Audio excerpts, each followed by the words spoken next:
All right, joining us right now is the G20 Sherpa, Mr. Amitabh Kant. Thank you very much for your time, sir. This is India's big showcase event. Presidency is an attempt to influence India's view in the world. But I want to start by asking you, Mr. Kant, a more basic and fundamental question. You see, the government talks about Antyodaya.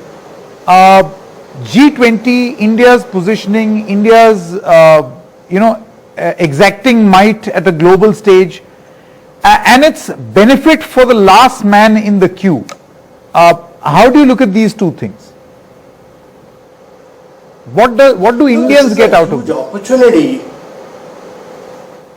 This is a huge opportunity to take G20 to the citizens of India. This is an opportunity to actually take it to all the 215 events to 56 cities of India, transform the city infrastructure of India. This is a huge opportunity for the states to carry out vast reforms, to bring in investments into the states. This is a huge opportunity to push for travel and tourism of India by promoting your culture, your traditional folk and art forms. This is a massive opportunity for India to really push for the traditional cuisines of India in different states, to make India a state for non-water producing crops like millets. This is a massive opportunity to make a shift in agriculture, and this is an opportunity for all the states and all the union territories of India to make themselves into great travel and tourism global brands across the world. Eventually states will grow out of this. This is a unique model of cooperative federalism where every citizen of the state will benefit out of this. Would you like to elaborate a little, Mr. Kant, on how this will be achieved? Because I see great coordination between the central government and the states. We did this. Yeah, we did this event. The first Sherpa meeting was done in Udaipur, where the Rajasthan government worked in partnership with us. It was remarkable work in terms of doing up the roads, cleaning up the Fatehpur Lake, transforming every single wall of that city, greening up that city, promoting it as a great cultural destination, as a great culinary destination. Every citizen benefited out of that. The citizens of Udaipur said that they've never seen Udaipur so neat, clean and tidy. Same thing, we did this in Mumbai last 4 days back. Mumbai as a city was transformed. All potholes were changed, all roads were done up. So I think it is going to have an impact on every single city where G20 will be held. Now don't expect G20 to transform every single aspect, but where the events would be held, I think they will be transformational. We are looking at it much beyond G20 itself. We are looking at G20 as a vehicle for transforming urbanization, for promoting travel and tourism, for pushing India as a great Indian states as great brands.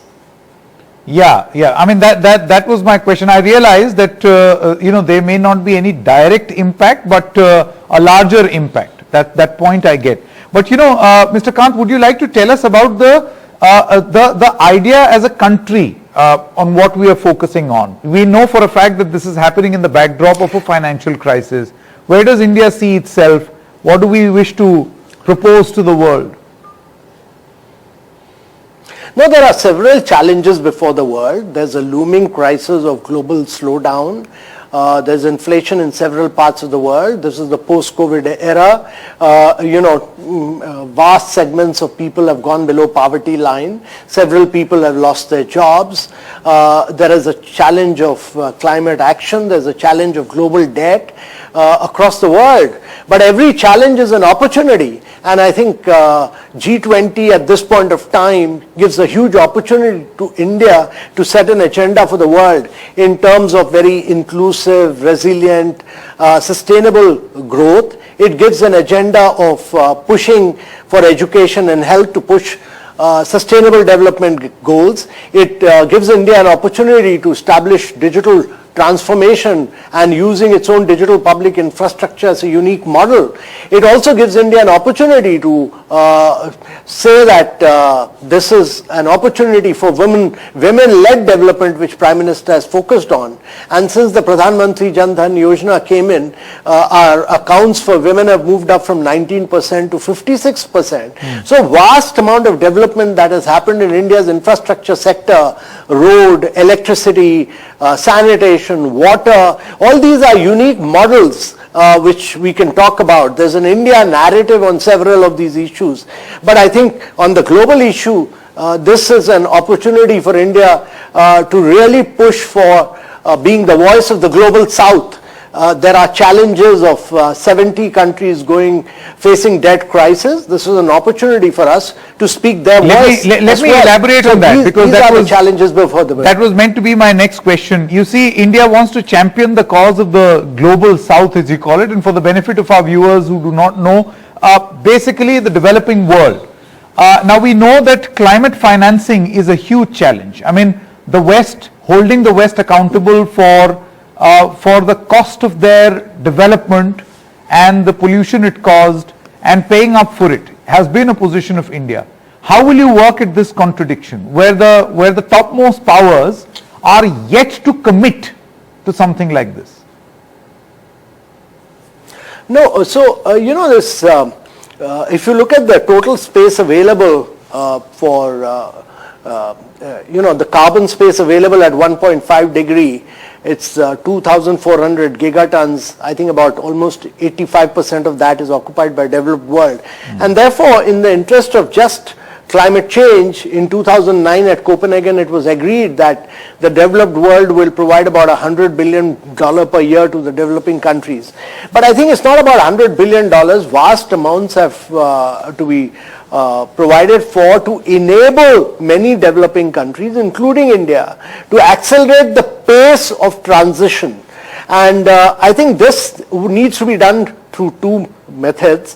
One is, of course, the support which many developed world, which are responsible for carbonizing the world, have to do. But the other is also about transforming multilateral financial institutions, which are today do direct lending, to become institutions for climate change and for SDG, so that they do much more blended finance, they do much more credit enhancement, they do much more first loss guarantees. But in the long run, you will also have vast pools of funds available with the private sector and institutional finance, which should flow in, and that would require us to build a methodology where we are able to track and monitor every single carbonization, and we are able to then do credit rating of every single company and every single country around the world, so that funding flows only to those who are decarbonizing the world, and that is important in the long run. My final question, Mr. Kant, how would India cut through G20's own internal conflicts as far as Ukraine is concerned? We know that every country, particularly the West, has an opinion. India has its own opinion and idea and position on where we stand as far as this conflict is concerned. How are we going to manage these contradictions? So I think if any country is capable of doing that, it's India. India has a very good relationship with the Western world. It has a good relationship with Russia as well. We demonstrated this in Bali, where meetings through the year had not worked, but we were able to, in the Sherpa track, in the final Sherpa track, work with the developing countries, work with countries like Brazil. We worked with South Africa, we worked with Mexico, we worked with Saudi, we worked with many countries together to bring both the G7 and Russia along and arrive at a very balanced and a very progressive and a forward-looking agreement, which was later accepted by the leaders. But as the Prime Minister has said, that our presidency will be decisive, sure. It will be inclusive, it will be action-oriented, and we look forward to being as decisive and action-oriented, looking at the very many crises facing the world as feasible. All right, Mr. Kant, thank you very much for your time, sir. Thank you so much. Thank you.